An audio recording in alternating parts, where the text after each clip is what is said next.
मजबूरी जेके बड़ी हिंदी में बोला जा रहा भाई कि हर इंसान की होती है कोई न कोई मजबूरियां। दिल में चाहत रहे ले भले रहे ले दूरियां। भाई आज जिम्नास्ट अब फौजी मनोजी का हर दिल अजीज राहुल जौनपुरिया।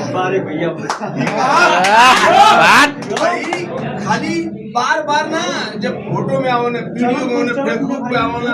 आदमी देखने की तरह एक शेर है जो हमारे पूर्वांचल का कहार रहा है पूरे एकदम जज्बा के साथ। आई भैया जब मारने पीछे से कुलांचा मारा अजय भाई बैक फ्लिप मारना तो ये मिर्जापुर से लेकर सोनभद्र के घाटी में गुजरे ले वो छत्तीसगढ़ से लेकर झारखंड सारंडा जिला तक आदमी सीआरपी वाला हमारे भाई बोला ये अजय हमने कहा कैसे भेंट हुई हम पहले भैया इकट्ठा करे मेहनत करे कोई प्रोग्राम रखे कोई ऐसे भाई इकट्ठा ना होना हमारा सबसे मौका ना सब व्यस्त हुए ये कहो ना तो हमारे भाई ने मिलकर बड़ी खुशी भैया जौनपुर का शेर। अब काम कितना दूरी भाई बढ़िया थे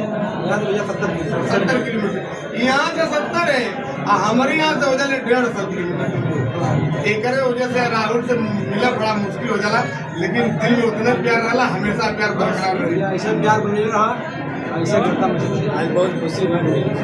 मिला भैया से मिलके एक चार्टर के गाना का दिन